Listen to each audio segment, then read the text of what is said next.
Bonjour à toutes et à tous, bienvenue sur Mac+, votre journal d'information locale du vendredi 10 mai. Au sommaire de cette édition, le Flash Info avec une exposition d'outils à main du 19e et 20e siècle à l'Hôtel de Ville de Cambrai, un concert au Théâtre de Cambrai avec la harpiste Delphine Benamou, la danse de salon et un après-midi dansant au marché couvert, et dans quelques jours, le festival American Journey qui ouvrira ses portes au Palais des Grottes. Sans oublier le prochain conseil municipal de Cambrai, et enfin du sport avec le handball, du water-polo et le hockey sur gazon. Notre rubrique Rendez-vous citoyen avec la manifestation Les Scribart, organisée par la médiathèque de Cambrai. Et enfin, l'invité de la semaine, le Punch Savate Club de Cambrai, avec sa championne Cindy Demarle et son entraîneur Noureddine Erjom. Mais tout de suite, notre Flash Info. On commence ce flash par une exposition d'outils à main de nos ancêtres qui a débuté cette semaine et qui se termine dimanche soir. Pas moins de 1200 outils seront ainsi à découvrir de 15h à 18h, salle des cérémonies de l'Hôtel de Ville de Cambrai. Cette année, Gilbert de Sainte-Maresville, l'organisateur, a innové en reconstituant également une classe telle qu'elle était en 1950. L'entrée est libre pour tous. Concert en série avec tout d'abord Ariétite au théâtre pour un show de chansons françaises avec accordéon ce dimanche 12 mai à 17h.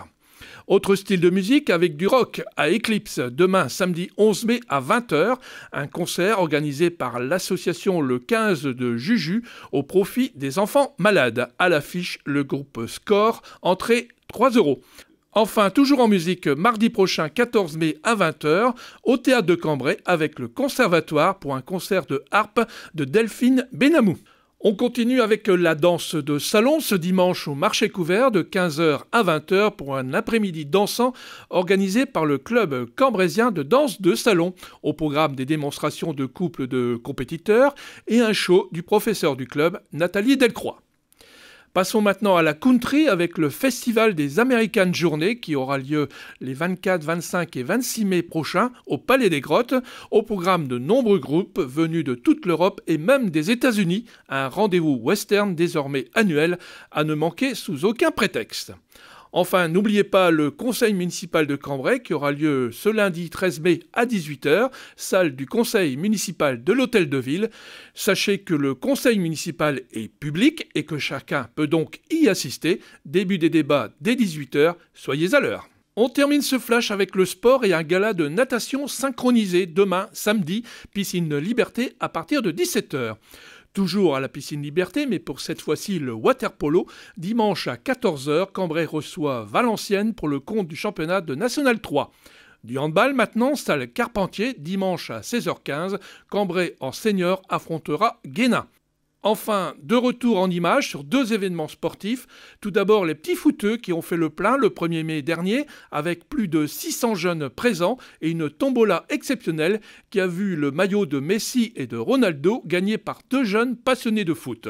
Un beau résultat pour le Rotary de Cambrai et leur action pour SOS Village Enfants. Enfin, pour conclure, l'excellent résultat obtenu par le rugby olympique Cambrai lors des finales régionales au Touquet il y a quelques jours.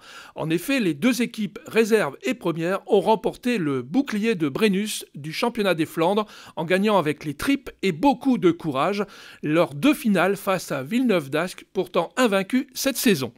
Ces deux victoires consacrent une très belle saison qui voit accéder le ROC en division honneur pour la plus grande joie du président, du capitaine quasi vétéran de l'équipe première David Erlin, ainsi que des joueurs et entraîneurs comme on peut le voir sur ces images à la fin du match. Cela méritait bien un coup de chapeau. Voilà donc pour les informations de la semaine et on retrouve tout de suite Marine avec son invité pour un nouveau rendez-vous citoyen. Bonjour à tous, nous parlons d'une manifestation aujourd'hui qui sont les Scribart, qui se déroulent dans le Cambrésis. Et pour en parler avec nous, Béatrice Dupré, bonjour. Bonjour. Vous êtes donc responsable des expositions à la médiathèque d'agglomération de Cambrai. Alors, en quoi consistent les Scribart ? Les Scribart, c'est avant tout un concours d'écriture pour les enfants, donc de 6 à 12 ans. Et aussi une très belle exposition qui cette année est sur le thème du chaperon rouge et du loup.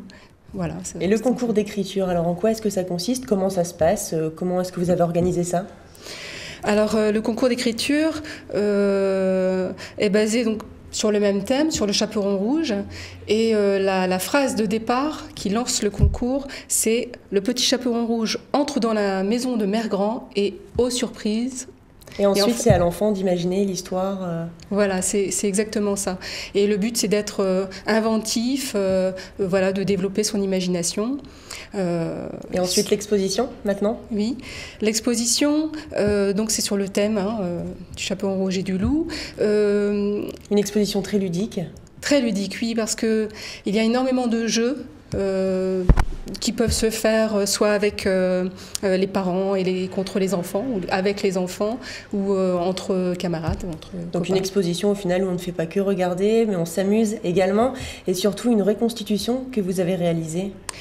Oui, alors ça c'est la surprise, la cerise sur le gâteau. À la bibliothèque des enfants, on a transformé entièrement une salle en maison de Mère Grand. Voilà. Donc les enfants... L'enfant se plonge directement dans la maison de Mère Grand. Exactement. Voilà. Alors ce concours d'écriture est récompensé bien évidemment pour les enfants qui ont le plus d'imagination certainement. Oui, c'est ça.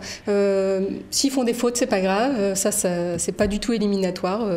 On n'en tient pas compte. Le but c'est effectivement de développer l'imagination et les 6 premiers lauréats se verront récompensés d'une œuvre, une illustration originale d'un des illustrateurs qui sont présents dans l'exposition. Et si nous voulons participer à ce concours, où est-ce qu'il faut se rendre ? Alors, le papier est à retirer à la bibliothèque des enfants, mais aussi, si je me souviens bien, je crois qu'il est sur le site de la médiathèque. D'accord, et merci à vous pour toutes ces explications. Et donc, nous laissons cours à l'imagination des enfants du Cambrésis. Et en attendant, nous retrouvons tout de suite Jean-François avec son invité qui va nous parler de la boxe. Merci Marine. L'invité de la semaine, c'est le Punch Savate Club de Cambrai, avec son entraîneur Noureddine Ejrom, je ne me suis pas trompé, et Cindy Demarle, la championne du club. On va parler évidemment de boxe française et on va parler surtout du club avec Noureddine. Combien d'adhérents au club aujourd'hui ? Nous avons une centaine d'adhérents au club. Donc le plus jeune a 5 ans et le plus âgé doit avoir 55 ans. Donc dont un tiers de féminines. D'accord. Donc, à 5 ans, c'est pas trop jeune pour démarrer ça Non, pas du tout. Surtout qu'on a des jeunes qui sont très très dynamiques et très énergiques. Ça les permet de se calmer alors ? De se canaliser, d'être... moins perturbant, on va dire. D'accord. Alors, est-ce que le club, évidemment, a des ambitions ? Quelles sont les ambitions principales du club ? Les ambitions du club, il y a 2 grandes ambitions. Donc, la première ambition, c'est d'organiser tous les ans un grand événement, comme les finales du championnat de France ou les finales du championnat du monde qu'on avait organisées en 2011. Et la deuxième ambition du club, c'est de faire un travail dans les quartiers de Cambrai. Avec également uniquement les jeunes ou les adultes ? Les jeunes, adultes, mais faire un vrai travail dans le quartier. Parfait.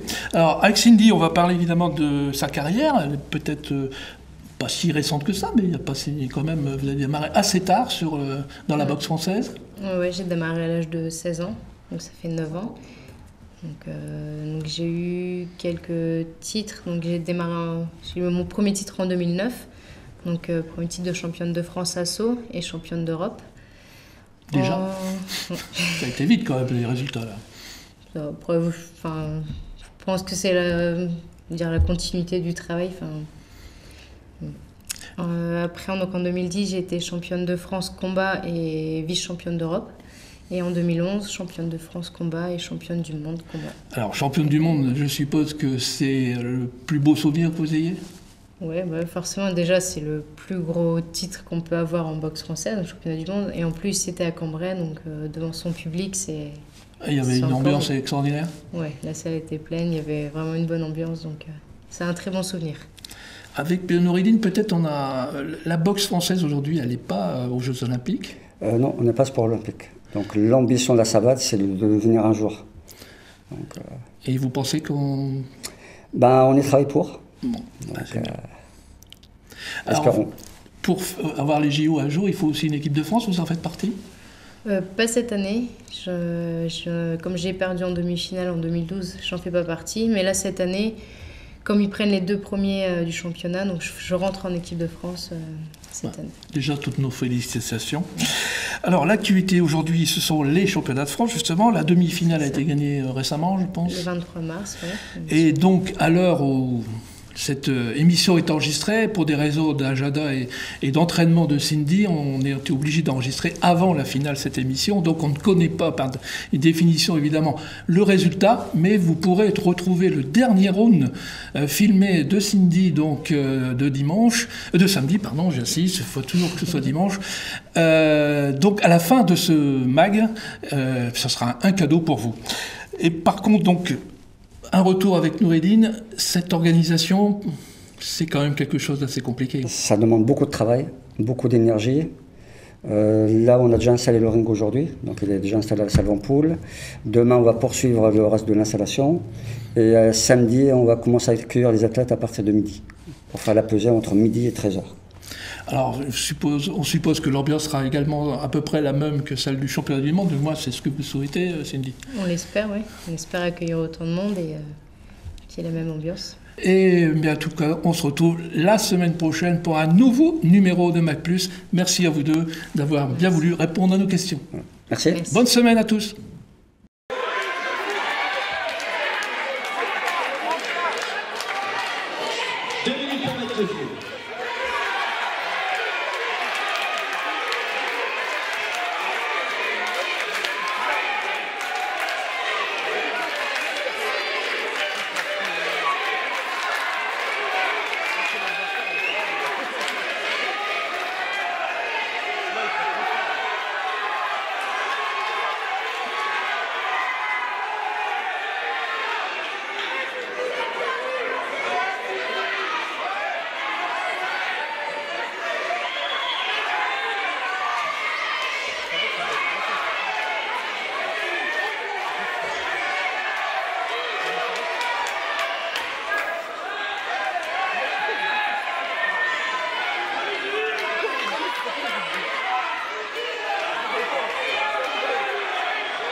Rouge et bleu au centre.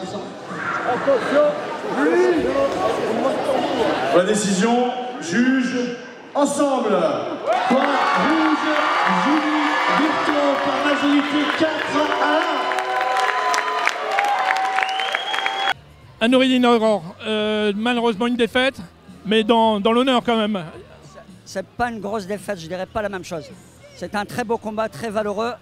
Après, c'est sûr qu'au niveau arbitrage, on a eu des tibias imaginaires quand même. Bon, Cindy, donc je suppose un peu déçu. Ouais, déçu, ouais. Mais bon, je suis quand même contente de mon combat, même si voilà, j'aurais préféré gagner, c'est sûr, avec les mondes derrière. Mais c'est pas grave, je reviendrai l'année prochaine. un jour comme ça, un jour autrement. Qu'est-ce qui a manqué en fait un petit peu? Au premier round, il y a eu l'observation, puis après on a vu que tu rentrais dedans, et après il y a eu un petit flou là. Ouais, c'était serré. La première reprise, elle la gagne, la deuxième, je remonte, et après les autres, c'est un peu serré. Je pense qu'elle a un peu plus enchaîné, c'est ça qui a fait qu'elle a gagné. Donc voilà, moi je la félicite et je lui souhaite bon courage pour la suite.